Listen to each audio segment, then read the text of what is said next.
The Atlanta Falcons missed the 2024 playoffs, but now that they put washed Kirk Cousins aside, they will make the postseason in 2025.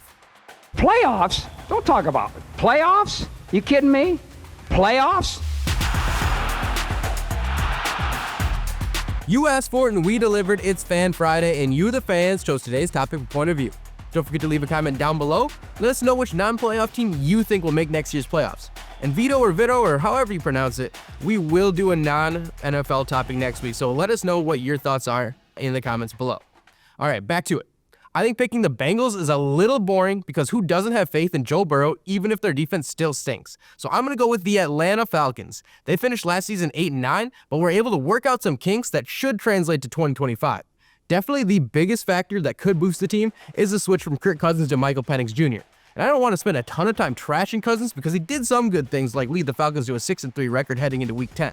But of course, that didn't keep up at all, and they lost 4 straight games to essentially end any playoff hopes heading into the final 4 games of the season. Atlanta won their Week 15 matchup against the Raiders with Cousins under center, but he looked terrible and put up just 15 points on that garbage team. So the correct call was made, and Raheem Morris turned to their 8th overall pick, Michael Penix Jr., to finish out the season. And while the team went just 1-2 in his 3 starts, there was clearly an offensive revitalization. Penix Jr. racked up 737 passing yards and 3 passing touchdowns, along with the rushing touchdown in those 3 starts, to prove he's worthy of the starting role going forward. And really, he's the main reason I think they will take a big step next year. And I'm definitely not alone with that thought. Here's Morris talking about his up-and-coming signal caller after the final game of the season. And realistically, the light at the end of the tunnel for us, despite how bad and poor we played on defense or anywhere, is the quarterback. You know, the organization has a quarterback that is certainly bright, that is certainly our future, that certainly can go out there and make any single play and play in any single game that you can play in. And those are the things that we'll talk about, I'm sure, tomorrow and moving forward. We'll figure out ways to fix what we need to fix. We'll figure out ways to fix the thing we got to get done. But Michael Penix is certainly outstanding. He's certainly one of the guys that's going to play in this league and absolutely dominate for as long as we allow him. Yeah, the defense looked like trash to end the year, but he's right about the light at the end of the tunnel. Penix Jr. had the chance to sit behind an experienced QB for a good portion of the season, and I think that will bode well for his offseason development and preparation for next season. Of course, it should also help that Bijan Robinson is one of the best backs in the league, and Drake London has emerged as a real threat with over 1,200 receiving yards and 9 scores last season. But the offense isn't the only reason I think the Falcons will take a leap. The real reason is that their defense should improve greatly from 2024.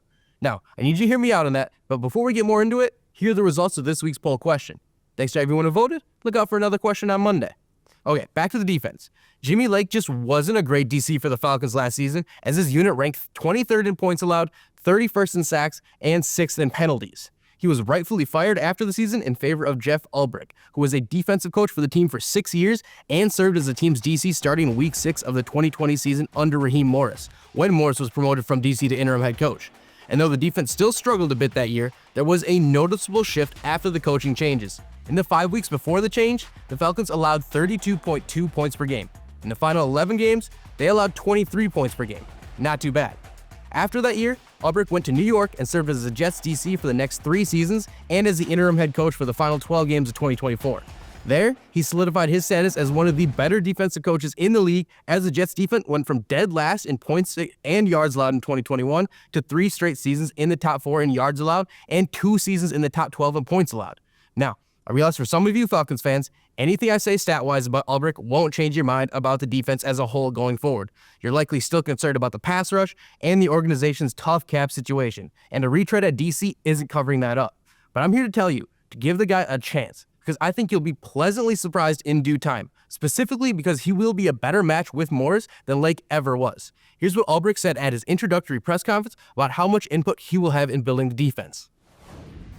I'd like to say a lot. You know, I've just gotten to know Terry a little bit now, and obviously I've known Raheem for forever, but I already feel it in this building. There's such a vibe of collaboration, and everybody's going to be heard and seen and valued, and so I'd like to say I'll have a lot of input as far as that's concerned. I'd like to say the entire defensive staff's going to have a lot of input as far as how we build this defense. I think that, especially from a defense perspective, like, all the scheme in the world is great, but you need the players make this thing come to life. They always have and they always will. Come on, that answer has to appease you whether you support or are skeptical of the hire. It's clear his interest is solely in building the best defense possible. He's not interested in personal credit. So while things may seem bleak in Atlanta, I think there's a lot more reasons for optimism than you think. The Falcons have good coaches, a potentially great quarterback on a rookie contract, offensive weapons, and some young defensive studs to build on. I know that Kirk Cousins' contract will be an obstacle for a while, but regardless, my pick for a non-playoff team to make the playoffs next season is definitely the Falcons. Now, that definitely wouldn't be true had they not made the switch to Penix Jr. at the end of the season, because we always thought highly of him and even praised Atlanta for taking him 8th overall. For more on that, check out this past episode of Point of View. Enjoy the weekend. We hope to see you again next week.